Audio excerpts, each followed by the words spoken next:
Et le sujet, il est signé Charlotte Diry. Charlotte Diry. Regardez, c'est passionnant. Je n'en doute pas. Une augmentation lente, mais continue au cours de ces dernières années. Selon une étude IFOP, la proportion des musulmans au sein de la population française est passée de 0,5% en 1985 à 7% en 2025. Une croissance qui fait de l'islam la deuxième religion de France après le catholicisme.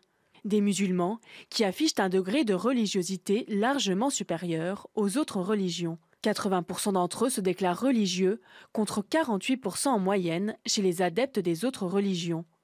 Un musulman sur 4 se considère même comme extrêmement religieux. Des chiffres qui se confirment avec la fréquentation des lieux de culte. Entre 1989 et 2025, la pratique quotidienne de la prière est en nette augmentation, notamment chez les jeunes, passant de 41 à 62%. Cette progression de l'islam se confirme aussi sur le plan vestimentaire. Si le voile n'est porté que par 31% des femmes de confession musulmane, 19% admettent le porter systématiquement. Une fois de plus, ce sont les musulmanes âgés de 18 à 24 ans qui banalisent le port du voile en étant 45% à le porter. Près d'un musulman sur deux serait même prêt à appliquer la charia dans les pays où ils vivent. Un musulman sur deux serait prêt à appliquer la charia dans le pays dans lequel il vit. Bonsoir, chers amis. J'espère que vous allez bien. C'est de la part de votre ami, votre frère, votre youtubeur, Cheikh Jang, qui vient commenter l'actualité et donner son avis par rapport à des choses qui se passent dans le monde. Alors, nous venons de voir une vidéo qui nous parle donc d'un sondage qui a été fait par l'Institut de sondage IFOP hier et qui a créé un séisme politique, un tremblement de terre politique en France. Tous les médias en ont parlé hier. Il y a eu beaucoup de youtubeurs, il y a eu beaucoup d'influenceurs, il y a eu beaucoup d'hommes politiques qui ont commenté le sondage de l'IFOP sur l'islam et la montée de l'islam en France. Alors, il y a eu beaucoup de points qui ont été soulevés, mais le point le plus important, c'est que la population musulmane augmente en France. Et le point le plus important, c'est qu'aujourd'hui, en France, il y a au minimum 59% de la population musulmane, entre 24 et 30 ans, si je ne me trompe pas, qui veut que la charia soit appliquée. Il veut que la charia soit la loi de la France. Alors, je veux préciser une chose. Moi, je fais très attention aux sondages. Je n'ai pas trop confiance aux sondages. Je ne me fie pas beaucoup aux sondages, car j'ai compris que la plupart des sondages servent à créer une opinion.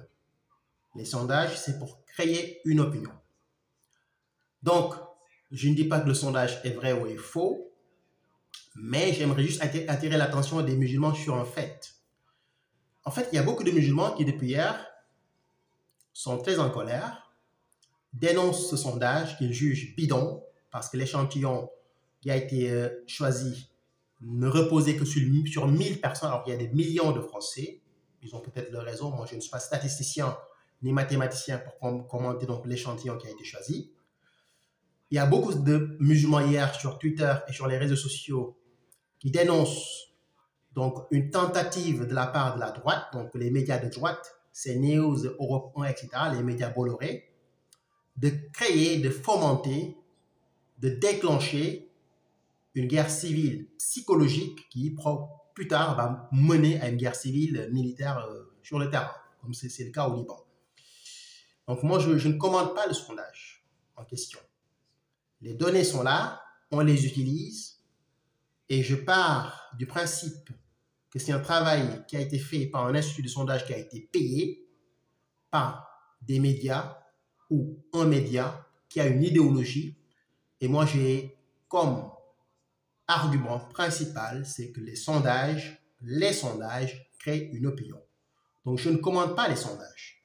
Mais j'aimerais répondre à ces musulmans, à mes frères musulmans qui disent que oui, parler de ce sondage, c'est créer une fissure, créer une crise sociale au sein de la société française et diviser les gens entre musulmans et non musulmans. On parle de la charia. C'est cette partie-là qui m'intéresse. La charia, qu'on le veuille ou pas, c'est la loi de l'islam. Et aujourd'hui, la plupart des musulmans qui se disent modérés ont un sérieux problème. Le problème qu'ils ont, c'est quoi? C'est qu'ils lisent le même livre que lisent les terroristes, qui ne sont pas du tout des modérés. Si vous allez au Nigeria aujourd'hui, j'ai des frères nigérians, je les appelle des frères nigérians chrétiens, qui se font abattre dans les églises comme des mouches, comme des animaux. Au Liban, on a vu ce que l'islamisme a donné. En Algérie, en 1990, il y a eu la guerre civile. En Libye, aujourd'hui, il y a des Noirs qui sont vendus dans les marchés d'esclaves. Des jeunes Noirs qui rêvent de venir en Occident et qui passent par la Libye, on les capture, on les vend comme des marchandises, comme de la marchandise plutôt. La charia, que les musulmans ne veuillent pas, c'est la loi de l'islam. Moi, j'irais même plus loin que ce sondage. Le sondage nous dit qu'il y a 59% des jeunes musulmans en France qui veulent l'application de la charia. Moi, je dirais qu'il y a 90%. 90% des musulmans ou 95% des musulmans qui veulent la charia. Tout musulman qui vous dit « je suis musulman mais je suis contre la charia », c'est qu'il n'est pas musulman. Quand on est musulman, on est pour la charia. Avec tout ce que cela implique comme absurdité, couper la main des voleurs, imposer le voile islamique à des femmes, surtout dans des pays où il fait hyper chaud, interdire l'école française, c'est le cas du Nigeria, où vous avez un groupe terroriste qui s'appelle Boko Haram. Boko Haram, ça veut dire quoi? Ça veut dire l'éducation occidentale est un péché. L'éducation occidentale est un péché. On tue des prêtres, on tue des bonnes sœurs, on entre dans des églises, on fait irruption, on tue des fidèles qui n'ont rien fait. On applique la charia. Aujourd'hui, il y a quelque chose qui est ridicule, qui est même ironique, j'allais dire. Pas ridicule, mais ironique. Aujourd'hui, comme par hasard, 95% des pays musulmans, qui se disent musulmans, ne veulent pas appliquer la charia. C'est une bonne question qu'il faut se poser. Pourquoi les musulmans sont musulmans, mais ils refusent d'appliquer la charia? Parce que c'est une loi qui est violente, qui ne vient pas de Dieu, qui est absurde, qui est inhumaine, qui est intolérante, et partout où elle est appliquée, il s'ensuit de la violence, de l'obscurantisme, de la barbarie. Aujourd'hui, il faut assumer. Le sondage a été publié hier. Les données sont-ils fiables ou pas? Je ne commente pas.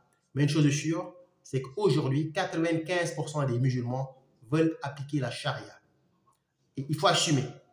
Le problème que vous avez, c'est que vous avez le même livre, vous les musulmans modérés, vous lisez le même livre que lisent les gens de l'État islamique, les gens d'Al-Qaïda.